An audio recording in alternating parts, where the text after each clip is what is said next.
بسم اللہ الرحمن الرحیم۔ جناب خبریں آج شیئر کرنی ہیں میں نے 5۔ حیران ہوں گے کہ اتنی لمبی خبریں نہیں جناب، بڑی چھوٹی چھوٹی خبریں ہیں، بہت ہی دلچسپ خبریں ہیں۔ اب مجھے نہیں پتا آپ ان کو دلچسپ کہیں، آپ ان کو ستم ظریفی کہیں، آپ ان کو کچھ بھی کہہ لیں، لیکن خبریں ہیں، قابل توجہ خبریں ہیں۔ جی ہاں، تو مین خبر تو وہی ہے جو آپ نے دیکھ لیا، تھم نیل پہ پڑھ لیا، اس پہ بات کریں گے بھائی، کیا بات ہے۔ اور اس سے پہلے، خبروں سے پہلے میں آپ کو ایک اور بات بھی بتا دوں کہ پھر سے ایک بجلی بم گرانے کے لیے حکومت تیار ہے، اور حیرت یہ ہے کہ جو بجلی سستی پیدا کی جا رہی ہے، یعنی بجلی، پانی سے پیدا کی ہوئی بجلی جو پوری دنیا میں سستی ترین ہے، اس کے ریٹس بھی بڑھا دیے گئے ہیں۔ اب کیا کریں؟ وزیر اعظم صاحب نے کالس کے دوران کہا کہ بھائی اگلے 2.5 سال میں سب کچھ اچھا ملے گا۔ یہ ٹرک کی بتی کے پیچھے نہیں لگایا جاتا، لالی پاپ دیا جاتا ہے۔ وہ ایک خاتون نے فون کیا، انہوں نے کہا جی کہ یہ مہنگائی تو آپ سے کنٹرول نہیں ہو رہی، تو کیا اب ہمیں گھبرانے کی اجازت ہے؟ بات وہی ہے، انہوں نے کہا نہیں جی گھبرانا نہیں ہے۔ ٹھیک، تو جناب پہلی خبر پہ آ جائیں۔ پہلی خبر ہے، میں جلد یہ بتا دوں کہ خبریں میں نے کون سی شیئر کرنی ہیں۔ ایک تو آپ نے تھم نیل پہ دیکھ لی ہوگی نا، خاتون کی شکایت کے بارے میں کہ چیئرمین نیب مجھے ہراساں کر رہا ہے، وزیر اعظم سے شکایت کی۔ اچھا جی، ایک خبر میں نے یہ شیئر کرنی ہے کہ جناب زلفی بخاری صاحب اور the one and the only Shahbaz گل صاحب نے ٹیکس گوشوارے جمع نہیں کروائے۔ کتنے عرصے کے لیے نہیں کروائے یہ بتاتا ہوں۔ عثمان ڈار صاحب ماشاءاللہ سرکاری میٹنگز اٹینڈ کر رہے ہیں، اس پہ اعتراض ہوا ہے، نہ ان کے پاس کوئی سرکاری عہدہ، نہ وہ MNA، کس حیثیت میں؟ اور پھر اس کے بعد یہ کس نے کہا ہے کہ کابینہ میں بزنس مینوں کی سنی جاتی ہے؟ یہ کسی وزیر نے کہا ہے، وفاقی وزیر نے۔ جی ہاں، اور پھر اس کے بعد اسٹیٹ بینک کی تازہ اعداد و شمار آ گئے ہیں جناب۔ جو وزیر اعظم صاحب کہتے ہیں نا فلاں نے قرضہ اتنا چڑھا دیا، فلاں اسٹیٹ بینک کے اعداد و شمار آ گئے ہیں، اس پہ بات کریں گے، قرضہ کتنا، کہاں، کدھر پہنچا، اور پھر وہ خاتون کے ہراسمنٹ والا بھی۔ سب سے پہلے آ جائیں جناب ٹیکس گوشوارے، زلفی بخاری صاحب اور شہباز گل صاحب۔ زلفی بخاری صاحب جو آج کل پتہ نہیں کو ہائبرنیشن پیریڈ میں ہیں، لوگ تو بہت سارے کہہ رہے ہیں کہ وہ پاکستان میں ہیں بھی صحیح یا کہیں نس گئے ہیں، ٹھیک ہے نا، ہائبرنیشن پیریڈ میں ہیں۔ تو جناب ان کے بارے میں زلفی بخاری صاحب اور شہباز گل صاحب، ان کے بارے میں قومی اسمبلی میں انکشاف ہوا ہے۔ آغا رفیع اللہ صاحب جو پاکستان پیپلز پارٹی کے MNA ہیں، بڑے ایکٹیو ہیں جناب، بڑے جوشیلے ہیں، ہم بیٹھے ہوتے ہیں ادھر ادھر بھاگ بھوگ کے نا، وہ تو بڑا حصہ لیتے ہیں شور شرابے میں۔ آغا رفیع اللہ صاحب نے سوال کیا کہ بھائی بتایا جائے کہ معاونین خصوصی نے انہوں نے ٹیکس ریٹرن جمع نہیں کروائے، ٹیکس گوشوارے جمع نہیں۔ وہ جو کہا کرتے تھے نا اسحاق ڈار صاحب کے بارے میں، انہوں نے تو چیلنج کیا تھا کہ جی میرے بارے میں بتائیں کہ میں نے 1 سیکنڈ کے لیے بھی اگر ٹیکس ریٹرن جمع نہیں کروا۔ انہوں نے جناب 2 سال تک، 2019 اور 2020، 2 سالوں تک جناب شہباز گل صاحب نے بھی اور زلفی بخاری صاحب نے بھی ٹیکس ریٹرن یعنی ٹیکس گوشوارے جمع نہیں کروائے۔ تو پھر زین قریشی صاحب نے کہا کہ جناب وہ قانون کے مطابق ہے سب کچھ، انہوں نے کوئی اجازت لی ہوئی وغیرہ وغیرہ، کسی اور کو بھی اجازت ملتی ہے؟ وہ عوام جو ماچس کی ڈبیا پہ بھی ٹیکس دے رہی ہے، ٹھیک ہے نا، تو پھر آپ خود بتائیں تو لیکن کس نے دینا ہے؟ چاہے وہ شہباز گل صاحب ہوں، چاہے وہ رزاق داؤد صاحب ہوں، چاہے وہ جناب زلفی بخاری صاحب، میں کس کا نام لوں؟ انہوں نے تو ایک دن ختم ہونی حکومت، اس سے ایک دن پہلے ٹکٹ کٹا کے، خیر یہ پیراشوٹر ہیں سارے، انہوں نے ایک دن پہلے ٹکٹ کٹا کے بھاگ جانا ہے، اور پھر اس کے بعد نظر ہی کوئی نہیں آنا۔ پھر اس کے بعد جناب پھر جو ہے نا ان کے اپنا ایک حساب کتاب، ان کا تو میرا خیال ہے ان کے تو ٹویٹر اکاؤنٹ بھی ڈی ایکٹیو ہو جائیں گے، کوئی نئے نام سے بن جائیں گے۔ آ جائیں جناب دوسری خبر پر، عثمان ڈار صاحب، ان کے پاس نہ تو کوئی سرکاری عہدہ ہے، وہ معاون خصوصی تھے، لیکن ڈسکا الیکشن سے پہلے معاف کیجیے گا انہوں نے اس عہدے سے استعفیٰ دے دیا تھا، وہاں انہوں نے جانا اور وہاں پر سارا کچھ کرنا۔ اچھا، تو عہدے سے استعفیٰ دے دیا، اور نہ ہی وہ MNA ہیں نہ ہی MPA ہیں، لیکن اس کے باوجود بھی وہ پرائم منسٹر آفس میں سرکاری میٹنگز میں شرکت کر رہے ہیں، سرکاری کانفرنسز میں، میٹنگز میں، جہاں پر جو مخصوص لوگ وہی جن کو جو الاؤڈ ہوتے ہیں، وہ کیبنٹ ڈویژن کے لوگوں نے بھی اس پر شکایت کی ہے۔ ایسا کیوں ہے؟ اس سے پہلے آپ کو معلوم ہے کہ جہانگیر ترین صاحب جب وہ منظور نظر تھے تو اس وقت وہ ان کے بارے میں کہا گیا کہ جناب آپ دیکھیں کہ وہ تو کیبنٹ کو لیکچرز دے رہے ہیں زراعت پر۔ خود وزیر اعظم صاحب نے بھی اور باقیوں نے بھی مانا تھا کہ جی ان کی ایکسپرٹیز ہیں، تو پوچھا گیا وہ کس حیثیت میں دے رہے ہیں کیبنٹ میں لیکچرز۔ خیر وہ اپنا دست مبارک سے افتتاح بھی بہت سارے منصوبوں کا کر رہے تھے۔ وقت بھی کیا پلٹا کھاتا ہے، اور آج آپ دیکھیں ان کے پیچھے ایف آئی اے لگا دی گئی ہے، ان کے پیچھے اور ادارے لگا دیے ہیں۔ کیا بات ہے بھائی، یہ تو یہی ہوتا ہے اس طریقے سے۔ آج ہے جناب کابینہ میں صرف بزنس مینوں کی سنی جاتی ہے، ٹھیک ہے۔ اب یہ چھوٹی چھوٹی خبریں تھیں لیکن بڑی زبردست خبریں ہیں بھائی۔ یہ غلام سرور خان نے کہا ہے، انہوں نے کہا زرعی مصنوعات پر قومی اسمبلی کی کمیٹی میں غلام سرور خان نے کہا ہے، اور یہ مانا ہے کہ ہاں میں مانتا ہوں کہ ہم 3 سال میں زرعی سیکٹر کے لیے یعنی زراعت کے لیے کچھ بھی نہیں کر پائے۔ اب حکومت سندھ نے کو 2000 روپے فی من مقرر کی ہے نا، تو اسی طریقے سے انہوں نے کہا ہے کہ جو ہم گندم باہر سے منگوا رہے ہیں وہ ہمیں 2400 روپے من پڑ رہی ہے، اور اپنے زمیندار کو ہم 1800 روپے من دے رہے ہیں، ٹھیک ہے۔ انہوں نے کہا کہ یہ ڈی اے پی جو کھاد ہے یہ کوئی پچھلے سال 2800 روپے تھی، اور اب کے برس اس سال یہ 5000 روپے ہو گئی ہے۔ اور پھر انہوں نے کہا ہے کہ میں تو کہہ کے تھک گیا ہوں، ہماری کوئی نہیں سنتا، کابینہ میں صرف بزنس مینوں کی سنی جاتی ہے۔ اب یہ ان سے پوچھیں بھائی، کہ غلام سرور خان سے پوچھیں۔ یہ وہ صورتحال ہے کہ جو خان صاحب کہہ رہے ہیں نا کہ جی اگلے 2.5 سال میں چیزیں ٹھیک ہو جائیں گی، میں یقین کریں کسی سے کوئی ضد نہیں ہے۔ مجھے لگتا ہے اگر 2.5 سال ان کو مل گئے پورے تو چیزیں اتنی گڑبڑ ہو جائیں گی کہ شاید ہو سکتا ہے اگلے 50 سال میں بھی ٹھیک نہ ہو پائیں، اور ہو چکی ہیں۔ آپ حالات کو آپ اگر اس کا اندازہ کریں تو وہ اس طریقے سے وہ ہو چکی ہیں کہ بالکل اگلے 50 سال تک بھی ٹھیک کرتے رہیں پھر، ٹھیک ہے نا۔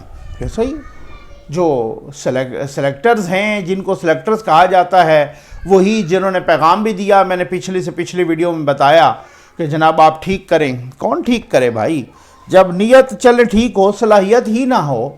اب میں کیا مثالیں دوں، اب کہاں کس کو کدھر بٹھا دیں، سوال ہی پیدا نہیں ہوتا۔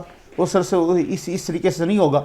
خود پرویز الہی صاحب نے کیا کہا، اب چمٹے ہوئے تو سارے ہیں نا اپنے اپنے مفادات کے لیے، لیکن انہوں نے کیا کہا کہ نہ باردانہ مل رہا ہے، نہ گندم خریدی جا رہی ہے کسان سے، تو کسی کو انہوں نے بھی اسی طریقے سے چھترول کر دی پنجاب میں، اور انہوں نے کہا ہے کہ بری طرح سے فیل ہو گئی ہے حکومت۔ تو پھر آپ حکومت کا آپ بھی حصہ ہیں بھائی، جان نہ چھوڑائیں، پتلی گلی سے نہ نکلیں۔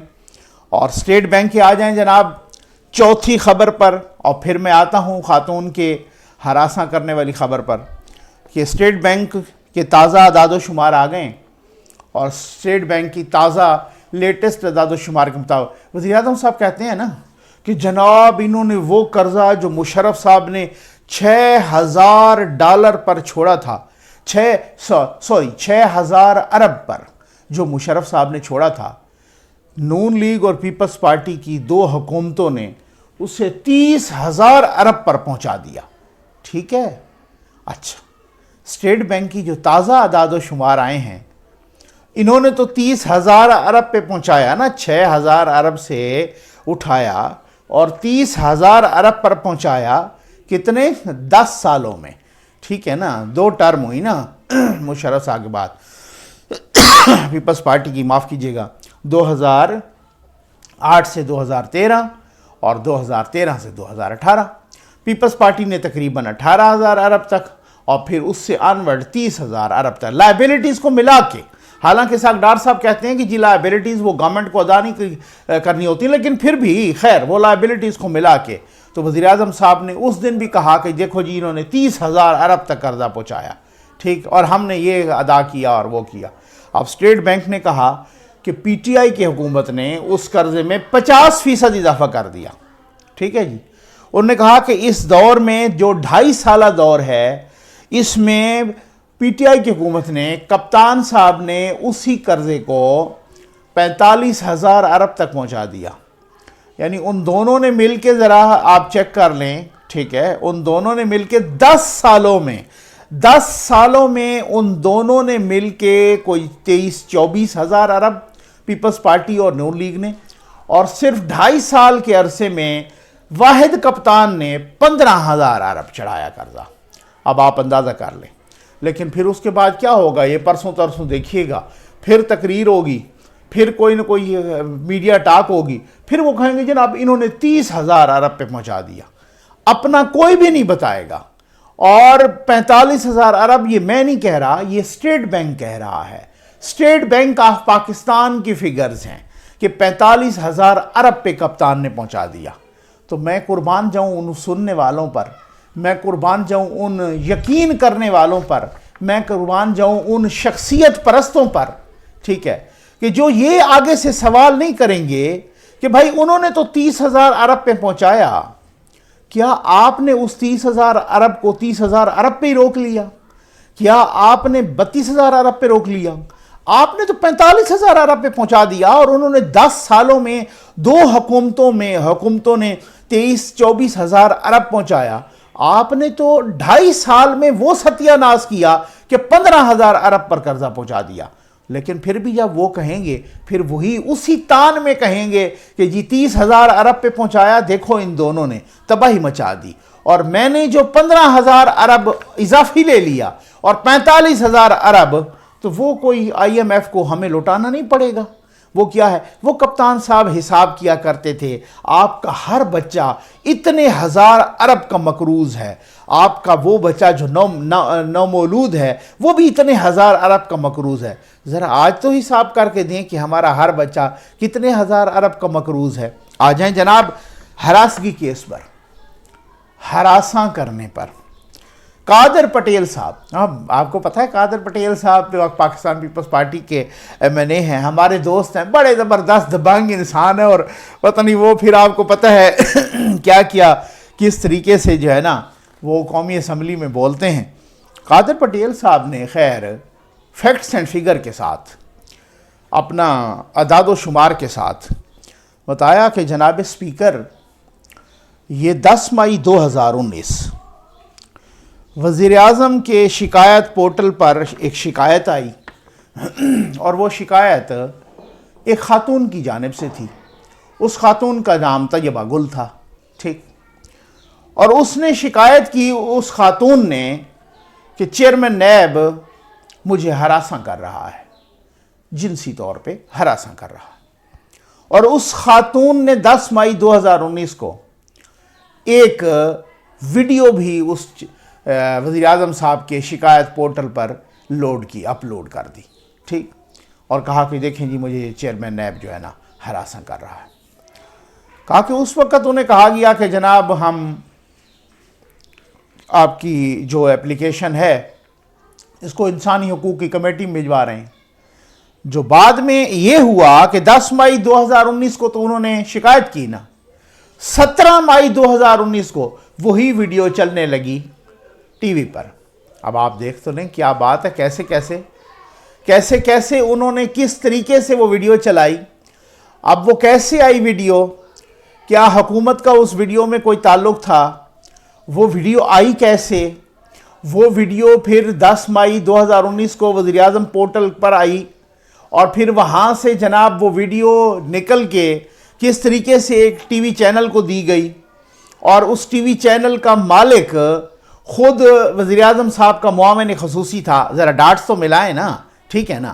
7 دن کے اندر کیا ہوا, وہ ویڈیو چلنے لگی. اب جو قومی اسمبلی میں سوال ہوا تو کہا کہ جناب نیب یا چیئرمین نیب ہمارے دائرہ اختیار میں نہیں آتا. قادر پٹیل صاحب کہتے ہیں ہم سب ان کے دائرہ اختیار میں آتے ہیں, اور وہ دائرہ اختیار میں نہیں آتا. آخر انہوں نے شکایت کی تو وہ خاتون کہاں جائے پھر. ٹھیک ہے, بہرحال وہ جو بھی پورے تانے بانے تھے, جو بھی ایک پلاٹ تھا یا مبینہ طور پہ پلاٹ تھا یا جو بھی تھا, لیکن شکایت تو آ گئی. اس شکایت کا کیا کیا جائے؟ بھائی حالت یہ ہے کہ جسٹس قاضی فائز عیسیٰ سپریم کورٹ کے ایک سینئر جج وہ آپ کے دائرہ اختیار میں آتے ہیں، آپ نے ان کے خلاف جھوٹا موٹا ریفرنس بنا کے، غیر قانونی ریفرنس بنا، میں اس وجہ سے غیر قانونی کہہ رہا ہوں، میں اس وجہ سے جھوٹا ریفرنس کہہ رہا ہوں کہ اس ریفرنس کو سپریم کورٹ آف پاکستان نے اٹھا کے دیوار پہ پھینک دیا ہے، ٹھیک ہے نا، اس کو پھینک دیا ہے باہر۔ تو بات یہ ہے کہ اس کا جھوٹا ریفرنس بنا کے آپ نے جسٹس قاضی فائز عیسیٰ کے خلاف تو وہ ریفرنس دائر کر دیا، لیکن نیب آپ کے اختیار میں نہیں آتا، چیئرمین نیب آپ کے اختیار، آخر اگر چیئرمین نیب کے خلاف کسی کو شکایت ہو اور خاتون ہو اور وہ کہے کہ وہ مجھے ہراساں کر رہا ہے یا ہراساں کر رہے ہیں، تو وہ کیا کدھر جائیں گی؟ وہ کس کے پاس شکایت لے کے جائیں گی؟ اور پھر وہ 7 دن پہلے شکایت کریں اور وہ ویڈیو اپلوڈ کریں وہاں اس پر ثبوت کے طور پہ، اور وہی ویڈیو اٹھا کے کسی ٹی وی چینل کو دی جائے، اس سے کیا آپ کو نظر آ رہا ہے؟ اور اب جناب ذرائع بتا رہے ہیں، جی ہاں میں نے پہلے بھی کہا ہے متعدد ویڈیوز میں، ہم نے بات کی ہے مختلف ذرائع سے، اور ذرائع بتا رہے ہیں کہ نقوی صاحب یہ ویڈیو کیا ہے؟ ویڈیو تو اور ہے ایک جو اس کے بعد ہے، جس کی وجہ سے چیئرمین نیب صاحب اتنے باندھ گئے ہیں کہ ان کو کہتے ہیں کہ شمال کی جانب نماز پڑھو منہ کر کے تو ادھر شروع کر دیتے ہیں، جنوب کی جانب پڑھو تو ادھر شروع، میں محاورتاً کہہ رہا ہوں، اس کو پکڑو تو وہ اس کو پکڑ لیتے ہیں، اس کو پکڑو تو اس کو پکڑ لیتے ہیں، دو کوئی بیان دے دے تو وہ کہتے ہیں کہ اس کو پکڑ لیں، کوئی دوسرا بیان دے دے کہتے ہیں اس کو پکڑ لیں۔ اسی وجہ سے تو اپوزیشن کہہ رہی ہے کہ نیب کے پیچھے نیازی ہے، وہ بار بار کہتے رہیں کہ ہم کیس دیکھتے ہیں فیس نہیں دیکھتے، لیکن وہ فیس دیکھتے ہیں، وہ فیس دیکھتے نہیں، وہ اسی طریقے سے جس فیس کی طرف اشارہ ہوتا ہے اسی فیس کی طرف چل پڑتے ہیں، وہ کیس کو بھول جاتے ہیں، وہ کیس نئے نئے بنا لیتے ہیں اس فیس کو رگڑنے کے لیے۔ تو بات وہی ہو گئی نا، تو کہتے ہیں کہ جو وہ والی ویڈیو ہے جو اس کا پارٹ 2 ہے، وہ علمان الحفیظ، اسی وجہ سے تو انہوں نے ٹریلر دکھایا ہے کہ بھائی جس طرح ہم کہتے جائیں اسی طرح کرتے جاؤ، ادروائز یہ والی ریلیز ہو گئی تو پھر بڑا گڑبڑ ہو جائے گی، پھر یہاں سے بھی جانا پڑے گا عہدے سے، اور پھر اس کے بعد آگے پھر مقدمہ بھی فیس کرنا پڑے گا۔ یہ ذرائع کچھ بتا رہے تھے۔ امید ہے آپ کو ویڈیو پسند آئی ہوگی۔ آپ کا بہت بہت شکریہ۔